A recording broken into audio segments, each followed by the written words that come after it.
আদালত মূলত আমরা রিট পিটিশনাররা পুরা পঞ্চদশ সংশোধনীটা বাতিল চেয়েছিল। আদালত কিন্তু 6টি প্রভিশনকে বাতিল করেছে। প্রথমটা হচ্ছে 7 ক, যার মাধ্যমে বলা হয়েছিল যেটা ভেগ, আদালতের বক্তব্য এটা হচ্ছে সম্পূর্ণ অস্পষ্ট একটা সংবিধান সংশোধনী, যার মাধ্যমে কোনো অসাংবিধানিক পন্থায় কেউ যদি ক্ষমতা গ্রহণ করে তাহলে তিনি সর্বোচ্চ রাষ্ট্রীয় শাস্তি কে করবে, এটাকে আদালত বলেছে এটা সম্পূর্ণ সংবিধানের সঙ্গে অসঙ্গতিপূর্ণ এবং এটা সম্পূর্ণভাবে অস্পষ্ট। সে কারণে সংবিধানের 7 ক অনুচ্ছেদ বাতিল করেছেন। সংবিধানের 7 খ অনুচ্ছেদের মাধ্যমে বলা হয়েছিল যে কতগুলো সংবিধানের অনুচ্ছেদ যেগুলো পরবর্তী কোনো সংসদও বাতিল করতে পারবে না। আদালত তার পর্যবেক্ষণে বলেছেন একটা সংসদ তার পরবর্তী সংসদকে এই মর্মে বাধ্য করতে পারেন না তারা কোনটা করবেন কি করবেন না, কারণ কনস্টিটিউশন সংবিধানটা হচ্ছে একটি লিভিং ডকুমেন্ট। সময় এবং স্থানের পরিবর্তনের ক্ষেত্রে সংবিধানের সংশোধনীর প্রয়োজন হতে পারে, সেই কারণে সেটি আদালত বাতিল করেছেন। আদালত বাতিল করেছেন সংবিধানের 44-এর 2 অনুচ্ছেদ, যে অনুচ্ছেদের মাধ্যমে দেশের সর্বোচ্চ আদালত সুপ্রিম কোর্টের হাইকোর্ট বিভাগের সাংবিধানিক প্রশ্নের বিচার করার যে ক্ষমতা, সেই ক্ষেত্রে সেই ক্ষমতাটা নিম্ন আদালতকে দেওয়ার প্রচেষ্টা চালানো হয়েছে। আদালত সেটা বলেছেন যে আমাদের সংবিধান অনুযায়ী বাংলাদেশের সুপ্রিম কোর্ট হচ্ছে একটি কোর্ট এবং সুপ্রিম কোর্ট হচ্ছে সংবিধানের গার্ডিয়ান। সুতরাং এই সুপ্রিম কোর্টের যে গার্ডিয়ানশিপ সংবিধানের 101 এবং 102 অনুচ্ছেদ অনুযায়ী দেওয়া হয়েছে, 44 অনুচ্ছেদের নিম্নতম এবং অধস্তন আদালতকে সেটা দেওয়ার কোনো সুযোগ নেই। সুতরাং সেটি বাতিল করেছেন। আদালত পরবর্তীতে বাতিল করেছেন সেটি হচ্ছে সংবিধানের 142 অনুচ্ছেদ।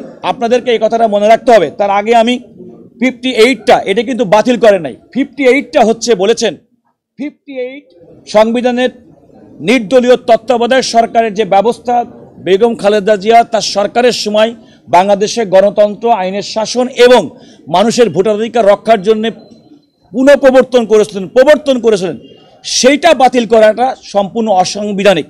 আদালতের পর্যবেক্ষণে বলেছে এই নিরপেক্ষ তত্ত্বাবধায়ক সরকার ব্যবস্থা না থাকার কারণে জানুয়ারি 2018 নির্বাচন, 2024-এর নির্বাচন, 18 নির্বাচন, পূর্বা 3টে নির্বাচনেই জনগণের কোনো ইচ্ছার প্রতিফলন ঘটে নাই, জনগণ ভোট দিতে পারে নাই। সুতরাং এই সংবিধান যেহেতু জনগণের ইচ্ছার প্রতিফলন, জনগণ যেহেতু ভোট দিতে পারে নাই, তত্ত্বাবধায়ক ব্যবস্থার মাধ্যমে যেহেতু জনগণের ভোট দেওয়ার বিষয়টি সুনিশ্চিত হয়েছিল, সুতরাং এটি আমাদের সংবিধানের বেসিক স্ট্রাকচার হিসেবে পরিণত হয়েছে।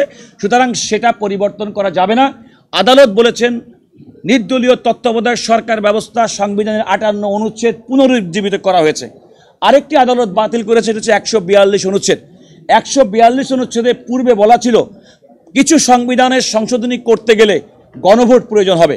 সেই গণভোট কিন্তু এবং এই গণভোটের বিষয়টি 12তম সংশোধনীর মাধ্যমে সংবিধানে পুনঃপ্রবর্তন করা হয়েছিল। আদালত বলেছে এই গণভোটের বিধানটি রেখে 12তম সংশোধনীর মাধ্যমে গণভোটের বিধান সম্পর্কিত সংবিধান সংশোধনের যে ক্ষমতা, সেই অনুচ্ছেদটি পুনরুজ্জীবিত হবে। অর্থাৎ পঞ্চদশ সংশোধনীর মাধ্যমে বিগত শেখ হাসিনা সরকার পঞ্চদশ সংশোধনীর মাধ্যমে সংবিধান সংশোধন করার যে ক্ষমতা তার পছন্দ মতো করে নিজস্ব দলিল করার যে বন্দোবস্ত করেছিল, সেটিকে বাতিল করে সংবিধানকে জনগণের সরকার হিসেবে জনগণের ইচ্ছা আকাঙ্ক্ষার প্রতিফলন হিসেবে গঠন করার জন্য আদালত সেটাকে পুনরুজ্জীবিত করেছেন। সবচেয়ে বড় কথা যে কথা বলেছেন, আদালত 2টি বিষয় অত্যন্ত স্পষ্টত বলেছেন। আমি যেটি বলেছিলাম, আদালত তার রায়ের মাধ্যমে জুলাই অভ্যুত্থান এবং আগস্টের ছাত্র জনতা এবং আমাদের যে সম্মিলিত সংগ্রাম, সেই সংগ্রামটাকে ওনারা স্বীকৃতি দিয়েছেন। 1, 2 নম্বর, ভবিষ্যতের পার্লামেন্টের কাছে সংবিধানের এই যে 54টা সংশোধন করেছিলেন, এই 54টা সংশোধনের বাকি সংশোধনীগুলো সম্পর্কে পরবর্তী সংসদ তারা জনগণের ইচ্ছার প্রতিফলন ঘটিয়ে সেই ব্যাপারে যথোপযুক্ত সিদ্ধান্ত গ্রহণ করবেন বলে আদালত মন্তব্য করেছেন। সে বিষয়ে কোনো সুনির্দিষ্ট বলেননি, তারা সেটা পরবর্তী পার্লামেন্টের পরে রেখে দিয়েছেন।